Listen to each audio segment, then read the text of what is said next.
Hi hello అండి, అందరూ ఎలా ఉన్నారు, ఏం చేస్తున్నారు? ముందుగా అందరికీ వరలక్ష్మి వ్రత శుభాకాంక్షలు. నిన్నటి రోజున వరలక్ష్మి వ్రతం అనేది కంప్లీట్ అయిపోయింది కదా.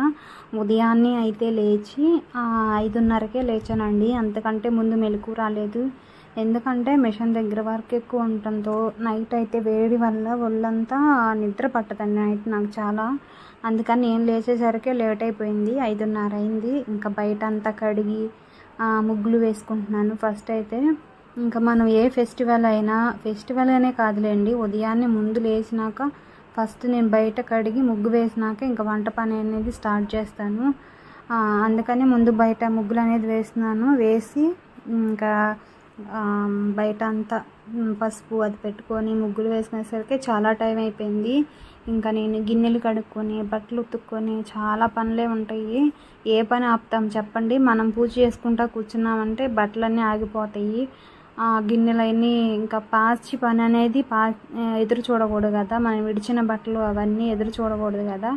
అందుకని చెప్పేసి ముందుగానే నేను అన్ని పనులు కంప్లీట్ చేసుకొని ఇంకా స్నానం చేసి వచ్చి ఇక్కడ పసుపు కూడా రోకలి అవి కూడా మంగళగౌరికి సంబంధించిన వస్తువులే కదా.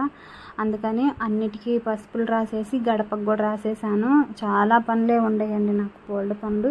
స్నానం చేసినాకే పసుపు అది రాస్తాను అనమాట. ముగ్గు వేయటం వరకే ముందు చేస్తాను.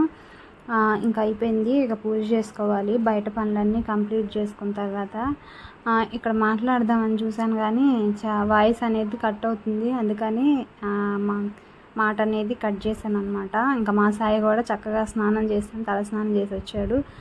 మా వారైతే పనికి వెళ్ళారనమాట. ఇంకా బయటనే ముగ్గులైన పెట్టాను కదా, ఇంకా కాళ్ళకు కూడా చక్కగా పసుపు రాసుకుంటున్నాను. ఎప్పుడైనా మనం పూజ చేసుకునేటప్పుడు ముందు మనం చక్కగా రెడీ అవ్వాలండి. కాళ్ళకు పసుపు రాసుకొని కుంకుమ బొట్టు నుదుట పెట్టుకొని ఒక పువ్వు అయినా తలలో పెట్టుకుంటే చాలా మంచిదన్నమాట. ఇంకా అలా కాళ్ళకి నిండుగా ఎక్కడ కూడా వెల్తిగా లేకుండా అంతా రాసుకోవాలి. అరికాళ్ళకు మటుకు రాసుకోకూడదు, పాదాల వరకే రాసుకొని 2 కాళ్ళకి ఎక్కడ పొరలు లేకుండా కూడా మనం ఎవరికైనా రాసేటప్పుడు కూడా అలానే రాయాలి. ఎక్కడ అనేది వెళ్తే లేకుండా రాయాలంట పసుపు రాసేటప్పుడు.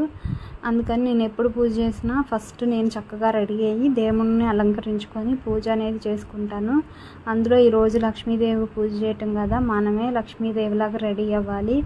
అందుకని మనకున్న దాంట్లో ఇలా రెడీ అవుతాం, చాలా మంచిది కదా. ఇంకా నైటే నేను గ్యాస్ స్టవ్ ఇదంతా క్లీన్ చేసుకొని కుందులు, దేవుడికి సంబంధించిన ప్రమిదలు ఇవన్నీ క్లీన్ చేసుకొని పెట్టుకున్నాను అనమాట. ఇంకా ఇప్పుడైతే పొంగలి అయితే చేస్తున్నాను. మరొక పక్క గారెలు వేయటానికి మినప్పపిండి కూడా రెడీ చేసి మిక్సీ పట్టుకొని ఉంచుకున్నాను. ఇలా చేసుకుంటే వెంటనే పని అయిపోతుంది కదా, అందుకని చెప్పేసి ముందు పొంగల్ పెట్టేసి ఒక పక్కన పెట్టాను. అందుకంటే పులిహోరకి అన్నం వండేసాను, ఒక పక్క కింద పెట్టాను అనమాట. చల్లారుతుంది కదా అందుకని చెప్పి ఒక పక్క పొంగల్ చేస్తున్నాను, మరొక పక్క గారెలు వేద్దామని చెప్పేసి నూనె అయితే పెడుతున్నాను. గారెలు కూడా వేసేస్తే ఒక పని అయిపోతుంది కదా. ఎక్కువగా రిస్క్ తీసుకునే అంత లేకుండా చక్కగా నిదానంగా నాకు ఎంతవరకు పనులు కంప్లీట్ అవుతాయో అంతవరకే చేసుకుంటానండి. మనం పూజ చేసుకోవాలంటే పెద్దగా హడావిడి పడాలి, ఇంకా చాలా రకాలు వండాలి అని ఏముండదు. ఒక నైవేద్యం చేసినా కూడా మనస్ఫూర్తిగా చేసి అమ్మవారికి పెట్టుకుంటే చాలా మంచిదన్నమాట. ఇక్కడ పాలు అనేది పొంగిస్తున్నాను. ఇలా 3 సార్లు పాలు అనేది పొంగిచ్చి ఇంకా బియ్యము, కందిపప్పు, సగ్గుబియ్యం అన్నీ కలిపి పాయసం చేస్తానన్నమాట. నేనైతే చప్పటి పప్పు విడిగా అదనేది వండను, దీంట్లోనే అన్నీ వేసేసి పొంగల్ అనేది రెడీ చేస్తాను అనమాట. చాలామంది చాలా రకాలుగా చేస్తారులేండి, నేనైతే ఎప్పుడు ఇలానే చేస్తాను. మా ఇంట్లో చప్పటి పప్పులు అలాంటివి తినటం తక్కువ, అందుకని ఎందుకు వచ్చిన గోలని మొత్తం దీంట్లోనే వేసేసి వండేస్తాను. బాగానే ఉంటుంది తినటానికైతే. ఇలా అయితే ముందు పొంగల్ చేసేస్తున్నాను. చల్లారాలి కదా, వేడివేడితే అమ్మవారికి ఎలా నివేదన పెట్టలేం కదా, అందుకని ఫస్ట్ పొంగల్ పెట్టేస్తే చల్లారుతూ ఉంటుంది అనేసి పెడుతున్నాను. మీరందరూ ఈ పండుగని ఎలా సెలబ్రేషన్ చేసుకున్నారు కామెంట్లో కామెంట్ చేయండి. ఇంకా మా వారు పనికి వెళ్ళిపోయారనమాట. మా సాయికి హాలిడేనే, ఈరోజు ఇంటి దగ్గరే ఉన్నాడు. ఇంకా మా పాపని ఇంటికి పంపించారు కదా, ఇంకా నేనైతే పూజ చేసుకుంటున్నాను నిదానంగా. ఉదయం 5:30కి మొదలు పెడితే 11-11:30 అయిందండి నా పూజ అంతా కంప్లీట్ అయిపోయేసరికి. చాలా టైం అయితే పట్టింది. వంట చేసుకోవటం ఇవన్నీ నిదానంగా చేశానులేండి, పెద్ద టెన్షన్ పడే హడావిడి లేకుండా. ఇంకా ఒక పక్క వంట చేస్తానే, ఒక పక్క ఏమన్నా పడితే నీట్గా క్లీన్ చేస్తా, ఎలాగోలాగా వంట అనేది రెడీ చేస్తాను. ఇంకా మా సాయి ఇక్కడ అప్పుడే ఎవరు తాంబూలం ఇచ్చేళ్ళారనమాట. తాంబూలం అనేది చూస్తున్నాడు. ఇక్కడ ఇది చూసారా చిలక, ఇది శ్రీమంతానికి వచ్చిన తాంబూలం. శ్రీమంతానికే చేస్తారు కదా, అందుకని మేషన్ దగ్గరికి వచ్చిన వాళ్ళు ఎవరు నాకు కూడా తాంబూలం ఇచ్చేళ్ళారు. అందుకని చెప్పేసి మా సాయి తింటానంటే సరే తిని సాయి అని చెప్పాను. మనం పూజలు చేస్తున్నాం కదా, పిల్లల్ని ఇబ్బంది పెట్టడం ఎందుకని ఉదయాన్నే నేను ఇంట్లో చేయకపోయినా సరే బయట నుంచి టిఫిన్ తీసుకొచ్చి పెట్టేశాను. సాయికి తినేసాడు, స్నానం చేశాడు. ఇంకా ఇలాంటి తినుబండారాలు అంటే పిల్లలు అసలు ఆగరు కదా, అందుకని చెప్పేసి తినేస్తా అంటున్నాడు. సరే తినేసాయి, మనం ఎటు తిరిగి పూజ అంతా అయిపోయిన దాకా ఏం తినము కదా, ఇంకా వాళ్ళని అలా ఉంచితే వాళ్ళు ఉండలేరు కదా, అందుకని చెప్పేసి వాళ్ళని తినమని చెప్పాను. ఇదిగో చూడండి, పూజ దగ్గర అన్నీ రెడీ చేసుకొని చక్కగా పెట్టేసుకొని పూజ అంతా కంప్లీట్ చేసుకున్నాను. ఇవన్నీ చేసేసరికి చాలా టైం పట్టిద్ది. ప్రతి సంవత్సరం ఉండే ప్రాసెసే అయినా కూడా ఏదో కొత్తగా చేసినట్టే ఉంటుంది. ప్రతి సంవత్సరం చేసినా కూడా ఫస్ట్ వినాయకుడిని పెట్టుకొని వినాయకుని పూజ, పసుపు వినాయకుడిని పెట్టుకొని పూజ అంతా అయిపోయిన తర్వాత కలశం పెట్టుకొని ఇంకా లక్ష్మీదేవి అమ్మవారిని ఆవాహన చేసుకొని పూజ అనేది కంప్లీట్ చేసుకుంటున్నాను. లక్ష్మీ అష్టోత్తరం, వినాయక అష్టోత్తరం, ఇంకా కనకదార స్తోత్రం అయితే చదువుతున్నాను. ఇప్పుడు చిన్నగా పీట ఏర్పాటు చేసుకొని కలశం పెట్టుకొని చేసుకుంటాను. చాలామంది చాలా రకాలుగా వ్రతం సాయంత్రం చేసుకుంటారు, కొంతమంది చాలా వరకు ఉదయాన్నే చేసేసుకుంటారులేండి. నేను కలశం ఆ రోజంతా ఉంచుదాను కాబట్టి దీపాలు కూడా కొండెక్కనికుండా సాయంత్రం వరకు అలా వెలుగుతూనే ఉంటాయి దీపాలు అనేది. అందుకని చెప్పేసి నేను ఉదయాన్నే మళ్ళీ ఏం తినకుండా ఉండలేను కదా, ఉపవాసం ఉండాలి సాయంత్రం దాకా, అంత రిస్క్ ఎందుకులే అని చెప్పేసి నేను ఉదయాన్నే పూజ అంతా కంప్లీట్ చేసుకొని 1ంటికి అమ్మవారికి ఏదైతే నివేదిస్తానో అదే తినేస్తాను అన్నమాట. ఇక్కడ చక్కగా నిదానంగా కూర్చొని అమ్మవారికి కనకదార స్తోత్రం అనేది చదువుతున్నాను. అవన్నీ చాలా టైం పట్టిద్ది కదా, చీర, గాజులు, తాంబూలము, పాయసం, గారెలు, పులిహోర, ముఖ్యంగా పెరుగన్నం అమ్మవారికి నివేదిస్తే చాలా మంచిదన్నమాట. పాయసం చేసాం కదా స్వీట్ కోసం, ఇంకా తాంబూలం వచ్చిన వాళ్ళకి ఇంటికి ఎవరు వచ్చినా సరే ఆ రోజు ముత్తైదువులు అయితే కంపల్సరీగా పసుపు రాసి బొట్టు పెట్టి తాంబూలం అనేది ఇవ్వాలన్నమాట. ఎంతమంది వస్తే అంతమందికి ఇస్తాను నేనైతే. ఇంకా ముత్తైదువులు కాకుండా వేరే ఎవరైనా వచ్చినా కూడా ఒక కాయ తాంబూలం ఇస్తే వాళ్ళకి చాలా మంచిది, పెద్దవాళ్ళు కదా, ఎవరికైనా ఇవ్వచ్చండి. ఇంకా వేరే ఆలోచించకూడదు. మనం చిన్నపిల్లలు వచ్చినా కూడా పసుపు రాసి బొట్టు పెడితే ఇంకా మంచిది. ఈరోజు అనుకోకుండా మా ఇంటికి చాలామందే వచ్చారు, వీడియో తీయలేదు కానీ చాలామందికి పసుపు రాసి బొట్టు పెట్టి తాంబూలం అనేది ఇచ్చాను. మనకున్న దాంట్లోనే ప్రసాదం పెట్టి వాళ్ళకి ఇచ్చాను. చాలా హ్యాపీ అనిపించింది నిన్నటి రోజున నాకైతే.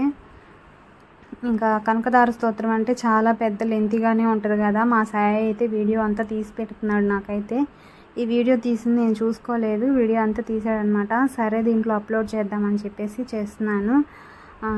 పూజ అంతా అయిపోయేసరికి చెప్పాను కదా, అవన్నీ హారతని ఇచ్చేసరికి 11:30 అయిపోయిందనమాట. పూలు అయితే చాలా రేట్లు ఉన్నాయండి. శ్రావణ మాసం వరలక్ష్మి వ్రతానికి పూలు కానీ కాయలు కానీ చాలా రేట్లు ఉన్నాయి. పువ్వులు దొరకటమే కష్టము. నేను తల్లో పెట్టుకున్నాను కదా, అవి అయితే 100 రూపాయల పూలు అనమాట. మనం పూలు లేకుండా ఉండలేం కదా, అమ్మవారికి వేసిన పూలు నేను తీసుకునే కానీ చాలా రేటే ఉన్నాయి. అయినా కూడా రేటు గురించి ఆలోచించుకోకూడదు కదా ఈరోజు అనేది. ఇంకా పూజ అంతా అయిపోయింది. నేను చేతికి కట్టుకున్నాను కదా 9 పోగులు ఉన్న దారాన్ని అమ్మవారి కలశం దగ్గర పెట్టి పూజ చేసుకున్న తర్వాత అమ్మవారికి నివేదించిన ప్రసాద నైవేద్యాన్ని ఆ రోజు తినాలి. ఇంకా వేరే ఏం తినకూడదు. ఇంకా పగలు నిద్రపోకూడదు అనమాట. చాలా నియమాలే ఉంటాయి. వరలక్ష్మి వ్రతం చేసుకున్న వాళ్ళకి చాలామంది అవన్నీ పాటించకపోవచ్చు, నేనైతే పాటిస్తాను. ఆ అరిటాకులోని అన్నం తినేస్తాను. ఇంకా పగలైతే నిద్రపోను అనమాట. మంచం మీద కూర్చోను, నిద్రపోను. ఇంట్లో పనులన్నీ చేసుకోవచ్చు. మనం కలశం పెట్టిన గది అయితే చీపిరితో ఊడవకూడదు. ఇలాంటి చిన్న చిన్న నియమాలు చాలా ఉంటాయిలేండి, దాదాపు అందరికి తెలిసే ఉంటాయి, నేనేం కొత్తగా చెప్పట్లేదు. ఇంకా అమ్మవారి దగ్గర ఏదైతే పెట్టానో అదైతే నేను తింటున్నాను. మా సాయి అయితే అటు ఎగిరి ఇటు ఎగిరి నిద్రపోతున్నాడు. ఇప్పుడు నేను అన్నం తినేస్తున్నాను. ఇంకా సాయంత్రం 7 అవుతుందన్నమాట. ఇప్పుడు పొద్దున్నుంచి దీపాలు వెలుగుతూనే ఉన్నాయి. అన్నీ అయితే తీసేసి ఊరక క్లాత్తో క్లీన్ చేశాను. నేను నిజం చెప్తున్నాను, ఈరోజు ఇంటికి చాలామంది ముత్తైదువులు అయితే వస్తూనే ఉన్నారు. మిషన్ దగ్గరికి చాలామంది వచ్చారు. వచ్చిన వాళ్ళందరికీ తాంబూలము ప్రసాదం ఇచ్చాను. ఇంకా వండినవి ఎలా సేల్ అవుతాయా, చాలా వరకు వండాను అని ఎక్స్ట్రా వండేసానని బాధపడ్డాను. కానీ వచ్చిన వాళ్ళకి అందరికీ పెట్టాను. తాంబూలాలు ఇచ్చాను. చక్కగా అందరికీ పసుపు కుంకుమలు ఇచ్చాను. ఈరోజు చాలా బాగా జరిగిందనమాట. అమ్మవారి అనుగ్రహం వల్ల. చూసారా, పొద్దున పెట్టిన కాయలు కానీ ఇక్కడ ఏమీ లేవు. మొత్తం అసలు అయిపోయినాయి అనమాట. అందరికీ పంచి పెట్టేశాను. అదే కదా కావాల్సింది. మిగిలిపోయి వేస్ట్గా పడేయటం కంటే అందరికి పంచితే మంచిది కదా. పొద్దున దీపాలు వెలిగించాను కదా, దీపంలో నూనె పోస్తూనే ఉన్నాను.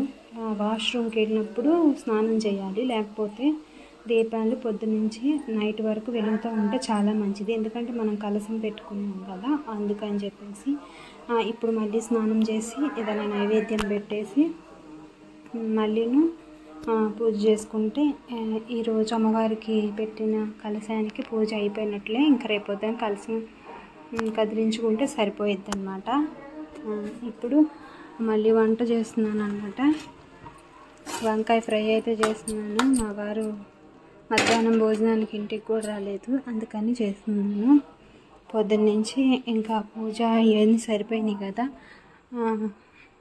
ఇప్పుడు శుక్రవారం కదా, కలసం ఇంట్లో కసువులు ఎత్తిపోయటం అలాంటివి చేయను. బ్లౌజులు కుడతానే ఇంట్లో పనులన్నీ చేసుకుంటున్నాను అనమాట. చూడండి, కుడతానే ఇంట్లో పనులన్నీ కంప్లీట్ చేసుకుంటూ ఉన్నాను. మా సాయి స్టడీకి వెళ్ళాడు. ఇలాగా శ్రావణ శుక్రవారం పూజ అయితే కంప్లీట్ అయిపోయింది. నాకైతే ప్రశాంతంగా అమ్మవారి దయ వల్ల. ఇప్పుడు ఇంకా మళ్ళీ స్నానం చేసి పూజ అనేది చేసుకోవాలి.